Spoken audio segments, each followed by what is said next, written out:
The morning sun can already be seen on the horizon of the Pacific Northwest, creating golden rays between the towering Douglas firs and sequoias flanking the road.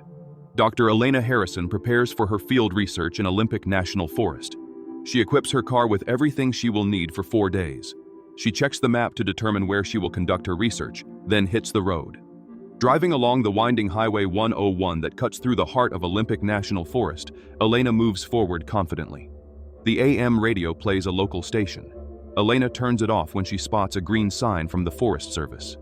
Olympic National Forest, Restricted Research Area, Sector 7, Permission Required. She slows down and turns onto a clearly marked gravel forest road, indicated only by a small wooden stake with the number 7 hand-painted on it. The road leads into the old-growth forest, where centuries-old trees create a natural cathedral of green and shadow. After reaching the right spot, Elena uses her recorder to log the start of her research, where the main objective is to investigate reports of atypical vocalizations and aggressive territorial behavior from an unidentified species, as reported by forest rangers over the past 3 months. From there, Elena will need to proceed on foot along an abandoned hunter's trail that, according to her maps, leads to the central area of the sightings. She tidies up some items, puts on her research gear, and with her nearly 30-kilogram backpack on her back, she heads down the trail. Elena walks along the nearly invisible path. Her steps are measured and silent. Years of experience have taught her that the forest reveals its secrets only to those who know how to observe without disturbing. The trail winds between enormous ferns, moss-covered fallen logs, and occasional clearings where sunlight creates golden columns filled with dancing pollen. Elena stops frequently to observe and photograph signs of animal activity. After 20 minutes of walking, something disturbing catches her eye. On an ordinary tree, there are deep marks in the bark, vertical scratches. The marks are fresh, indicating to Elena that something large is nearby. The markings suggest a large animal. She photographs the marks and measures them with a metal ruler. The scratches are clearly fresh, possibly made in the last few hours. Further ahead, Elena finds a clearing surrounded by enormous firs that form a natural barrier. In the center is the remains of an old campfire, likely from hunters who used this location decades ago. Elena cleans the area and establishes her base. She sets up a high-quality yellow tent facing east to catch the morning sun and creates an improvised workstation using a fallen log as a table. After another audio recording, Elena organizes her equipment and notes that the clearing has a peculiar acoustic quality.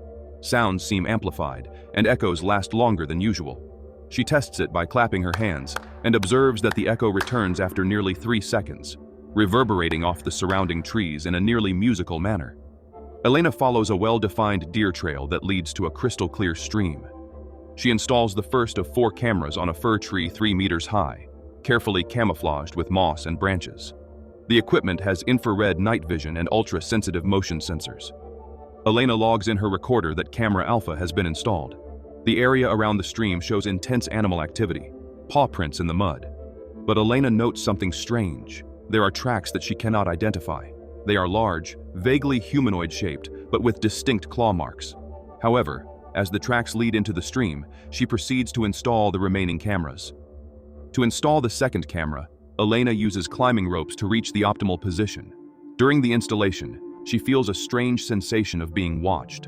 Several times, she looks around, but sees only the dense vegetation with the natural breeze. However, the feeling is so strong that she even calls out to someone, but there is no response. While installing the third camera, Elena finds something very strange. Partially buried bones, not from a natural death, but arranged in small circular piles, not typical behavior for any known predator. The last camera is installed near the largest Douglas fir Elena has ever seen. Its lowest branches are 5 meters above the ground, and the tree exudes an almost mystical presence. Elena once again feels the sensation of being observed, but this time it is more intense. The forest's silence feels unnatural. No birds, no insects, no usual rustle of leaves. It's as if all the wildlife has hidden away. Around 2 in the afternoon, back at her base, Elena has an energy bar for lunch and drinks water while monitoring the broadcasts from the 4 cameras in real time on her laptop. The images show the forest gradually returning to its normal routine of life. While working, Elena organizes her supplies. Water for 4 days, energy bars, dehydrated food, first aid kit, emergency radio, high-powered flashlight, Swiss Army knife, climbing rope, and emergency flares. With the sun now setting, Elena prepares a simple dinner on the portable stove, instant noodles with jerky, while observing the cameras. Elena is inside the tent with her dual-screen laptop open, showing the 4 cameras simultaneously. She wears headphones to catch any unusual sounds. The night forest is active but normal. Elena wakes abruptly inside the tent. Something has awakened her, a strange sound from outside. Her digital clock shows 2:17 in the morning. She grabs the laptop and checks the cameras. 3 show the silent, dark forest, but the 4th, the camera near the giant fir, shows only static. She puts on her headphones and turns up the volume on the directional microphones of the other cameras. For a few minutes, only the normal sounds of the night forest. Then, coming from the direction of the giant fir, she hears something that makes her blood run cold, her own voice, distorted and echoing through the forest. Hello? Is anyone there? Anyone there? Repeating what she had said earlier while installing the cameras and asking if anyone was there. It's exactly what she said earlier during the installation of the second camera, but reproduced with an impossible vocal quality, as if someone had recorded it and was playing it back with a natural amplifier. Elena freezes completely, for no one else is in the forest. She is absolutely sure of that.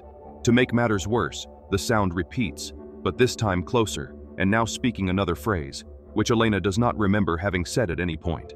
She never uttered those words, and now understands that someone, or something, is using her voice to form new phrases. Elena grabs her flashlight and boldly exits the tent. The forest is enveloped in absolute darkness, only broken by the distant glow of stars filtering through the canopies. She turns on the flashlight and looks around the clearing. For a moment, 2 pupils reflect the light back, about 50 meters away, among the trees. But Elena lacks the courage to shine the flashlight directly and decides to hide behind a fallen log. Her heart pounds so hard that she's sure it can be heard. She waits in absolute silence for 15 minutes before carefully returning to the tent. It's now past 3 in the morning, and Elena cannot sleep. She watches the 3 functional cameras, but does not detect any anomalous movement. Whatever happened seems to have ceased. She checks the emergency radio. No signal, as expected this deep in the forest. She finally drifts off to sleep around 4:30, with the flashlight in hand and the knife opened beside her. However, we see a massive figure passing outside. Moments later, we see it again, now standing still, looking at the tent where Elena is.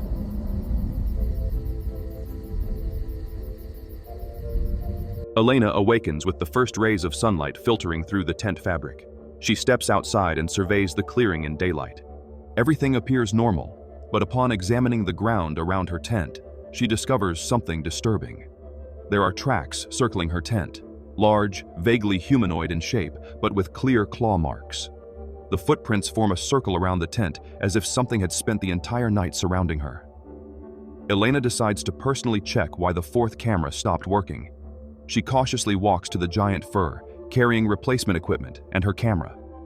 When she reaches the location, she finds the camera wreckage scattered on the ground. The equipment has been deliberately destroyed, not by brute force, but in an almost surgical manner. The electronic components have been removed and arranged on the ground, similar to the bones she found yesterday. Elena then logs the bizarre incident in audio. On the other side of the giant fir, there are new claw marks, but these form something resembling symbols or primitive language, lines and circles deeply scratched into the wood. Elena feels observed again, quickly installs a new camera in a different position, and already with her backpack on her back, rushes back to base. It's almost noon when she returns to base. Elena tries to maintain her scientific calm, but is clearly shaken. She checks the other 3 cameras, all functional, but they recorded nothing during the previous night other than normal animal activity. She then documents in audio the occurrence and that she is strongly considering canceling the research for safety reasons. She even begins to pack her things, but her scientific curiosity prevails, and despite the growing fear, she feels an urge to continue. She has never seen evidence of such complex behavior in an unclassified species. Elena spends the afternoon reviewing all the recordings, photographs, and notes. She establishes a pattern. Whatever is out there in the forest is nocturnal. It possesses intelligence, since it systematically destroys equipment. It has perfect vocal imitation capability. It displays territorial behavior. It seems to be studying her, not merely being aggressive. Elena prepares for the second night with much more caution. She organizes her supplies within reach: flashlight, emergency radio, flares, knife, and decides to sleep dressed, ready to flee if necessary. She also documents in audio every step she plans to take that night. She monitors the cameras frequently. For 2 hours, everything remains normal. Then, at exactly 10 o'clock, all 3 remaining cameras simultaneously stop working. Elena is now completely isolated, with no way to monitor the forest around her. Sounds begin to emanate from the surrounding forest. This time, it is not vocal imitation. They are sounds Elena has never heard before. Low, deep moans mixed with once again her own voice in a distorted manner, speaking, Elena, why is Elena here? Elena should leave. Elena is... The noises are coming from at least 6 different directions around the clearing, where we can observe bizarre movement of something.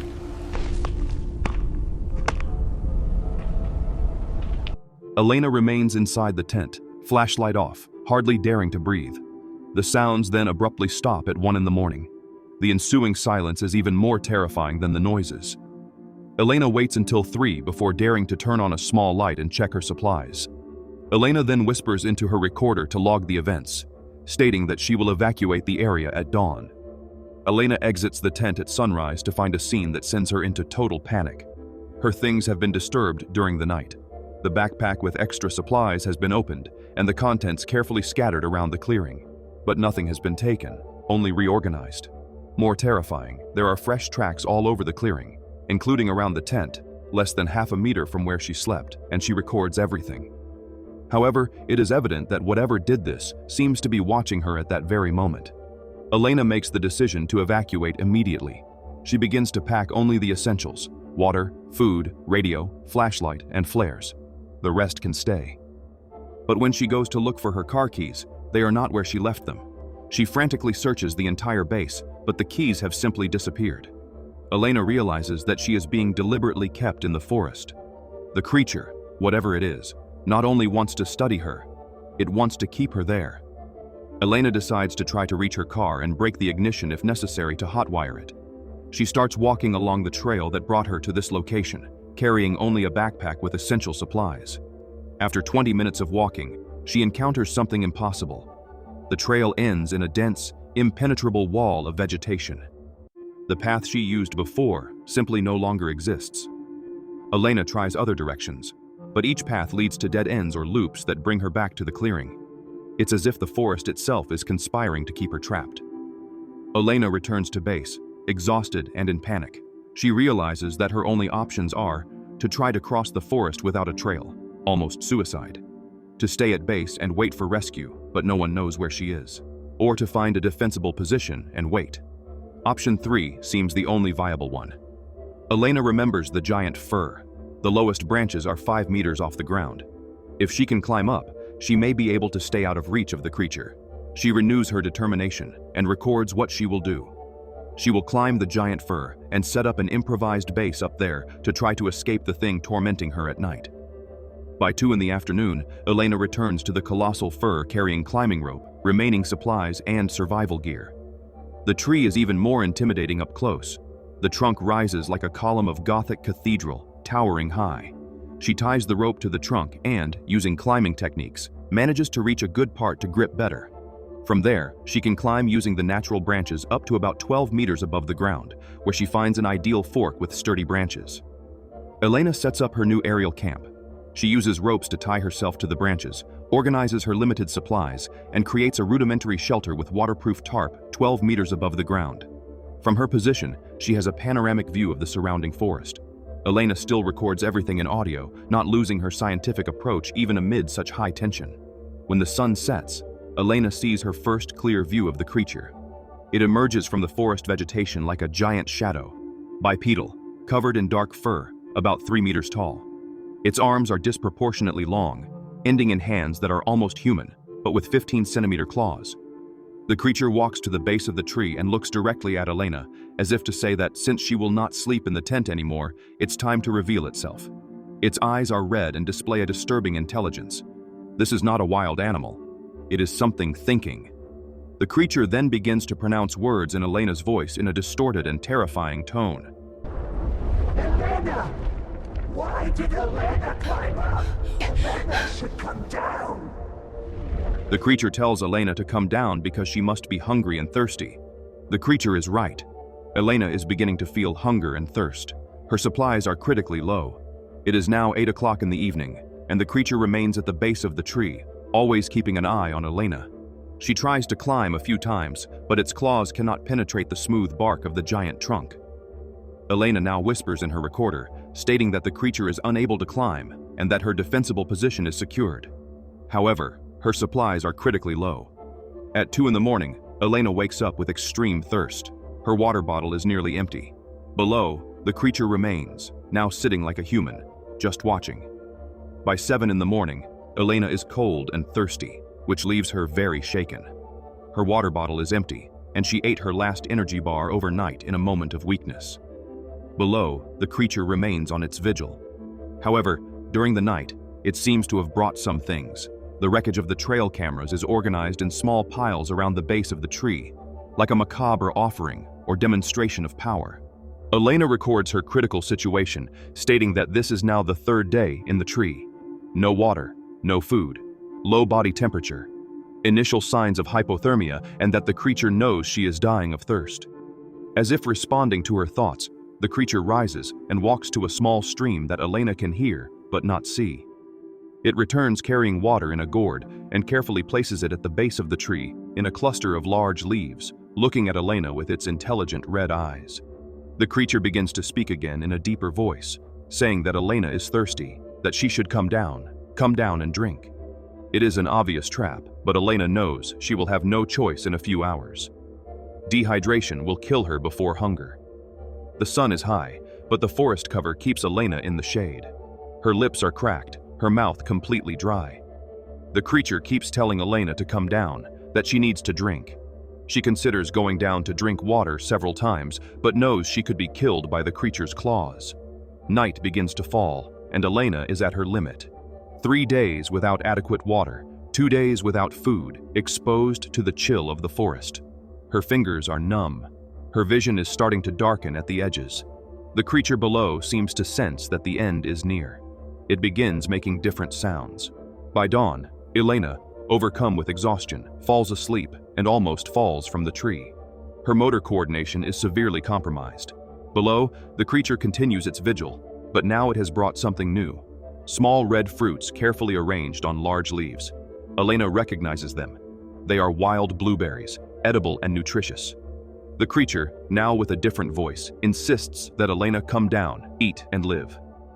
By 6 in the morning, Elena knows this is the day of decision. She cannot survive another night.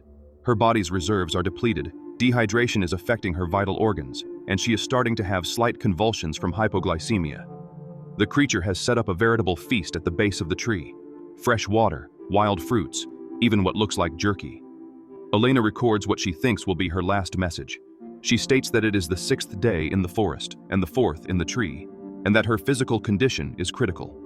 She says she is desperate and that she is probably going to come down and face her fate. She pauses, looks down, sees that the creature is sitting calmly, with those red eyes fixed on her. There is no visible hostility, only expectation. By around noon, Elena spends the next few hours observing the creature. During this time, she notices details she had missed before. The creature is not merely animal. It uses simple tools, using branches to reach high fruit, stones to break nuts. By 3 in the afternoon, Elena finally makes her decision. She cannot stay in the tree any longer. But she also realizes that the creature could have killed her at any moment in the past few days while she was in the tent, and did not. And now, it has provided food and water, as if taking care of her. Elena begins her descent slowly. When Elena is 3 meters from the ground, she stops and speaks that she is coming down, that she is not going to run away, saying that the creature will not hurt her, and questioning why it did not do so before when it had the chance in the tent. The creature cocks its head and responds with what appears to be its own voice, saying that Elena can come down and she can go home. Elena, descending by the rope, gently touches the ground with her trembling legs from fear. The creature is only 3 meters away. Up close, Elena can see it is even more impressive. Thick dark fur and eyes that show ancient and profound intelligence. The creature points to the water and food it has prepared, making encouraging sounds. Elena cautiously approaches and drinks. The water is fresh and clean. To Elena's total surprise, the creature sits on the ground, becoming less intimidating, and begins drawing symbols in the earth with a claw. It is now 5 in the afternoon. Elena realizes that the creature is trying to communicate through simple pictograms. It draws in the dirt a small figure, a large figure, and symbols that seem to represent protection.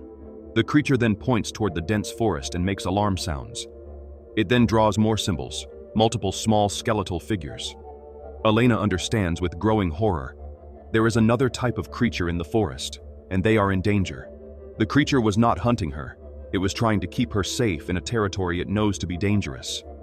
As night approaches, Elena hears distant sounds in the forest, moans and terrifying sounds.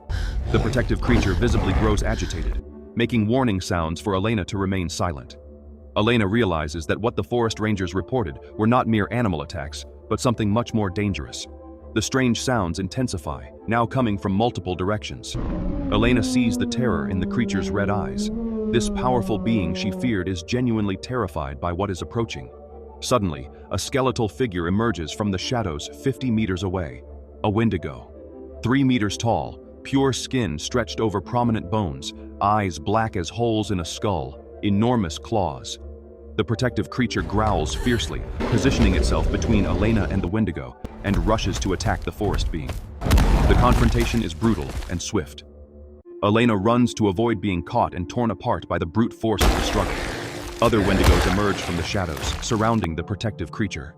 Elena begins to climb the tree again, which has been her only escape route to survive. The protective creature fights desperately, but is outnumbered. Elena frantically climbs through the branches as the battle intensifies below.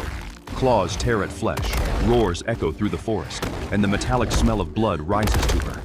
From above, Elena sees her protector being defeated, and the Alpha Windigo approaches the base of the tree, looking directly at her with ancestral hunger. Elena is more terrified than she has ever been, and continues to climb desperately as high as she can. The Windigos can climb. Their claws penetrate the bark like hot knives through butter. She climbs as high as possible, up to branches that can barely support her weight. Below, 4 Windigos begin a coordinated climb. Their movements are fluid, inhuman, like giant spiders scaling toward their prey, but with no more handholds, they end up falling. Elena is at the absolute top of the tree, clinging to the highest branch. With the rising sun, the Windigos retreat into the deeper shadows of the forest, creatures of darkness that avoid direct light. A chance to escape now arises, but Elena knows they will return at nightfall. She carefully descends back to her previous position in the fork, exhausted and traumatized. On the ground, she finds the mutilated body of her protective creature, the being that died trying to save her. Elena weeps at the scene, but there is nothing more to be done for it. Unintentionally, Elena picks up something shiny from the ground, a small crystal that fell from the creature's neck. It seems to pulse with a faint inner light. Elena examines the crystal more closely. It emits a warm, almost alive energy. When she holds it tightly, she hears something impossible, the voice of her protector coming from the crystal, saying to save herself using the crystal, for more beings of the night will come at dusk, and that Elena must use the crystal. Elena does not fully understand, but she feels that the crystal may be her salvation. Exhausted from having spent the night awake at the top of the tree trying not to fall, Elena ends up dozing off against the tree. When she wakes up and realizes it is already late afternoon, she quickly gets up and starts running. However, as darkness returns, the howling begins again. This time they are more numerous. Elena counts at least 8 different voices. The massacre from the previous night has drawn more Windigos to the area. Elena continues running and sees the crystal in her hand increase in brightness and oscillate between 2 colors, starting from yellow and then shifting to a very intense blue. Suddenly, the crystal bursts into blinding light. The Windigos recoil, howling in pain from the pure light that is their weakness. Elena realizes she has a weapon in her hands against those monsters.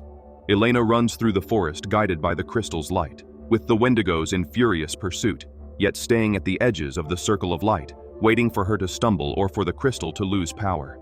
Suddenly, Elena bursts into a circular clearing she has never seen before. In the center stands a stone covered in symbols similar to those the creature drew. The crystal reacts violently, shining like a star, making spectral figures appear. They are the ancient guardians of the forest, and Elena has awakened their protection. The guardian spirits advance on the Windigos, and a battle ensues. Elena, amidst the clash, tries to keep herself safe while marveling at the Windigos being defeated. The Windigos are expelled from the site, having to return to the deep darkness of the forest. Elena returns to where the spectral figures are and finds the specter of her protective creature materialized. It speaks that Elena is now safe because the protective spirits of the forest have been awakened and that she needs to return. Elena is emotional and understands she has been protected. As dawn breaks, Elena continues her journey with confidence, knowing she is no longer under the influence of the Windigos and can find her car. After several hours of walking, Elena finally arrives and is relieved to have emerged from that situation alive. She hotwires her own car and can now return home, taking the crystal with her as proof that all of this was real.